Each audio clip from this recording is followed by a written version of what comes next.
Evangelio de julio 25, 2015. Del Santo Evangelio según San Mateo. En aquel tiempo se acercó a Jesús la madre de los hijos de Zebedeo, junto con ellos, y se postró para hacerle una petición. Él le preguntó, ¿qué deseas?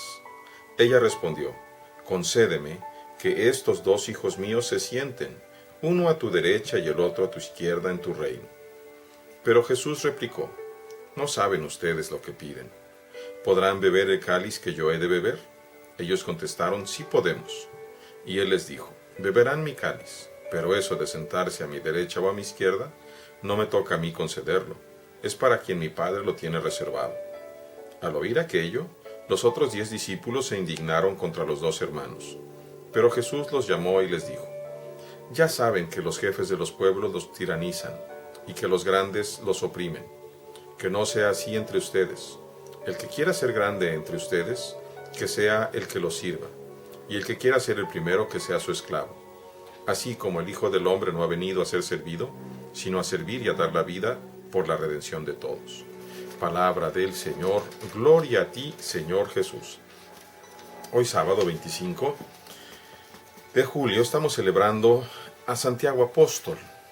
Por eso el Evangelio nos habla precisamente de la madre de los hijos del Zebedeo y de los 2 hijos del Zebedeo.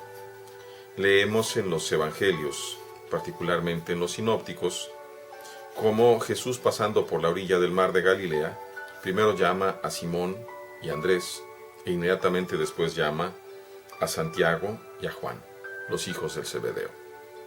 Santiago es hermano del evangelista Juan. ¿Qué nos presenta el Evangelio de hoy? Por supuesto, el Evangelio de hoy hace referencia al apóstol, pero nos presenta una escena muy interesante. Una escena que pocas veces es meditada a profundidad. Se acerca la madre con sus hijos a hacer una petición y se postra delante del Señor. Le reconoce el señorío. Hasta ahí va muy bien, los actos externos, rituales.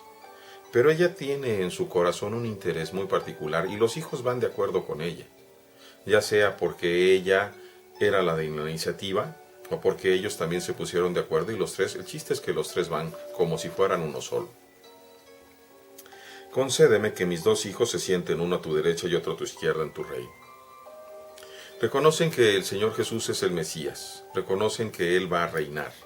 Sin embargo, ellos están pensando humanamente en un reino de la tierra, en un reino con corte, en donde el de la derecha es el primer ministro, el de la izquierda probablemente sea el de guerra, no sabemos, ¿va?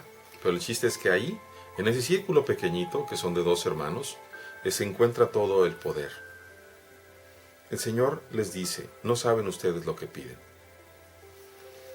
Nosotros, a 2000 años de distancia, podemos imaginarnos un poco. En el credo decimos, hablando del Señor Jesucristo, y resucitó al tercer día y subió al cielo y está sentado a la derecha del Padre. Si Jesús está sentado a la derecha del Padre, entonces el que está sentado a su izquierda, a la izquierda del Señor, pues es el Padre. Y si el Padre estuviera sentado a la izquierda de Jesús, quizá a la izquierda del Padre esté sentado el Espíritu Santo, por así decirlo, pero a lo mejor a la derecha de Jesús está sentada la Virgen María. Es solamente una idea, porque ¿quién puede llegar a sentarse, por así decirlo, junto con la Santísima Trinidad? Pues si hubiera una criatura que Dios quisiera tener cercana, seguramente sería la Virgen. Aunque para decir verdad, Dios nos ama tanto a todos, que a todos nos quiere tener cercanos. Así que tampoco cabe literalmente este pensamiento de quién está sentado a la derecha o quién a la izquierda. Es el contraste durísimo entre la mentalidad humana, que todavía sigue existiendo. Si viene el obispo a nuestra celebración, entonces yo me quiero sentar ahí juntito a la izquierda o a la derecha del obispo. Si viene el cardenal, también quiero estar sentado allá juntito a la derecha o a la izquierda, o el presidente municipal. Ese interés de que nos vean, de que nos reconozcan, que es contrario, ese interés que pudieras tú tener, querido hermano presbítero, de decir qué bonitas están las mitras. Yo no quiero una gran parroquia, me conformo con una pequeña diócesis. Cuidado. No confundamos precisamente el llamamiento de Dios, que nos llama a ser pequeños, a servirlo. Vamos a leer del propio Señor ahorita en un momento. A la seducción del mundo, que nos invita a tener los primeros lugares. Estos bárbaros contestan a la pregunta del Señor: ¿podrán beber el cáliz que yo beberé? Sin saber, dicen, sí podemos. Todos los apóstoles fueron mártires, todos. Todos sellaron con su sangre precisamente el testimonio de Jesús. Menos Juan. Juan no murió en martirio, y sin embargo la tradición dice que antes de ser exiliado a la isla de Patmos, el rey lo metió en un perol con aceite hirviendo. Pero cuando vio que no se quemó, entonces mejor lo exilió. Sin embargo, el demonio trató de hacer pagar a todos con testimonio de sangre. Y ese es precisamente el cáliz del Señor.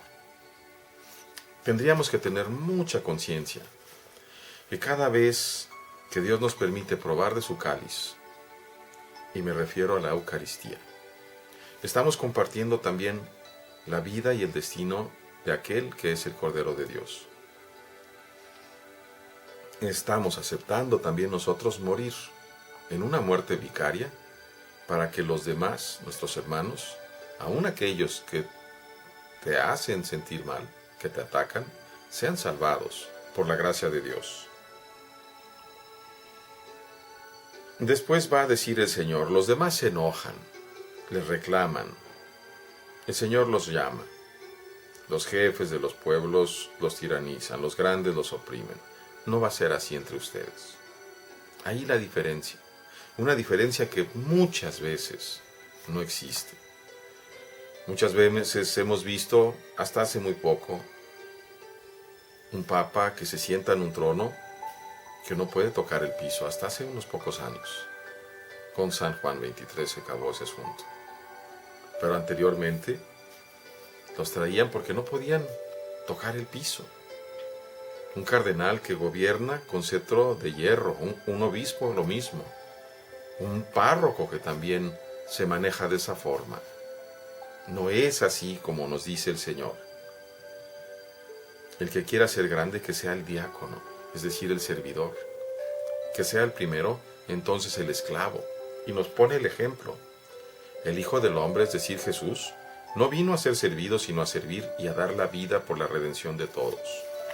Y ahí precisamente hago el puente con lo que hablaba del cáliz. El cáliz de la copa del Señor significa la vida del Señor que se derrama por nosotros. Nuestra vida, aun y cuando no sea terminada cruentamente, violentamente, con un testimonio de sangre, nuestra vida sí debe de irse moviendo poco a poco, irse desgastando poco a poco en el servicio a Dios a través de los hermanos, en el servicio, hermanos, en el amor, en la enseñanza, en la cura de ellos, en el cuidado, atravesando nuestro cuerpo precisamente en contra del lobo, teniendo la convicción de que Dios va paso a paso con nosotros y no junto a nosotros, adelante de nosotros, y que si Él nos llega a pedir que nosotros tengamos que luchar en un momento dado con el demonio, lo aceptemos y no tengamos miedo. Todo con tal de salvar a nuestros hermanos, que son las ovejas del Señor. Y eso no solamente es una llamada para los consagrados, sino efectivamente para todos los consagrados por el bautismo, no por la imposición de manos solamente, sino por el bautismo, que también en el bautismo hemos recibido una imposición de manos, y a través de eso hemos recibido el Espíritu Santo.